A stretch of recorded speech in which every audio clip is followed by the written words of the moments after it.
ọlọ́yẹ̀ mi mọ̀ lókè kéṣe torí sọ́wọ́. Èèyàn bí má bọ́lẹ̀ yìí fọ́rọ́ bí mi ṣe mọ̀ sílẹ̀ délé pé màmá rí láwùláwù kọ́. Ọkọ̀ dábẹ́ lọ́la àjíjí olúwo.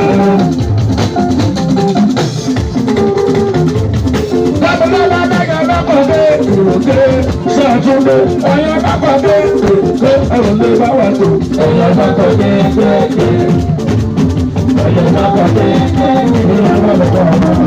Oníbàlọ̀ oníbàlọ̀ oníbàlọ̀ oníbàlọ̀ lórí ìbàlọ̀ ìbàlọ̀ lórí ìbàlọ̀ ẹni tó ṣe wá àdúgbò ẹni tó ṣe wá àdúgbò ẹni tó ṣe wá àdúgbò ẹni tó ṣe wá àdúgbò ìdí ìsàdé ìdí ìsàdé ìdí ìsàdé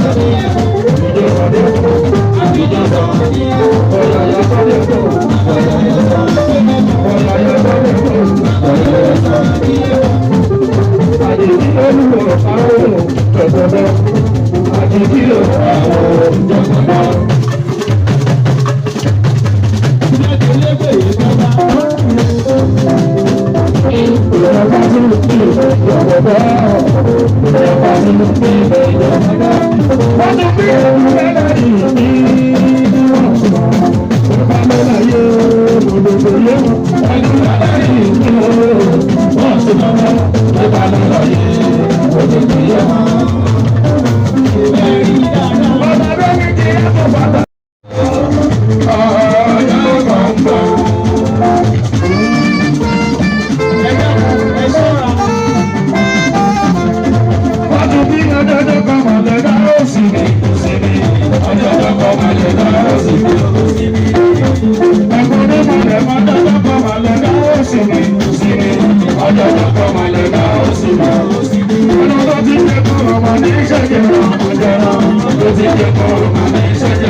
Mo ti gbé gba eré láti kékeré táyé mọ̀ mi ò ná jìyàn jọ pẹ́. Mo ṣe competition kékeré ìgbà orókè mo máa ń gbé, mo dàgbà mo tún ń bá wọn díje náà ìgbà orókè mo tún ń gbé, ló fi jẹ́ wípé láti kékeré nínú olórin mo dá ń tọ́. Mo ti gbé gba eré láti kékeré ó táyé mọ̀ mi ò ná jìyàn jọ pẹ́. Mo ti gbé gba eré láti kékeré táyé mọ̀ mi ò ná jìyàn jọ pẹ́.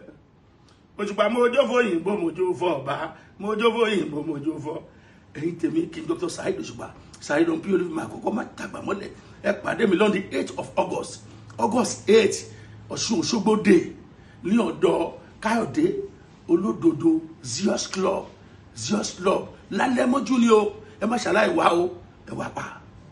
Ìṣẹ̀ṣe làgbà gbogbo ayé ẹ jẹ́ ká nífà ìṣẹ̀ṣe làgbà gbogbo ayé ẹ jẹ́ ká nífà sìmírèlè dùn ifá lòlè tán ṣòro ìṣẹ̀ṣe làgbà gbogbo ayé ẹ jẹ́ ẹ̀yin tèmi kí n Dr. Saheed Osupa Saheed Osupa olùfẹ́ máa kọ́kọ́ má tàgbà mọ́lẹ̀ ẹ pàdé mi ní Zakete lọ́n the 16th ní Zakete ní Ìrèdè City fún ìṣẹ̀ṣe dé wọn ìṣẹ̀ṣe dé Ankara tẹ́ máa fi wọlé o 10,000 sefa ní Ankara ọ̀pá márùn-ún o ra Ankara o wọlé o tó bá rò pé ọlọ́gbọ́n tó lè fi wọlé bọ́ọ̀lẹ̀ ń bẹ́ o ọkọ̀ èrò ní o Ankara ni máa fi wọlé kò yẹ ẹ wà pa mọ́ ń bọ̀.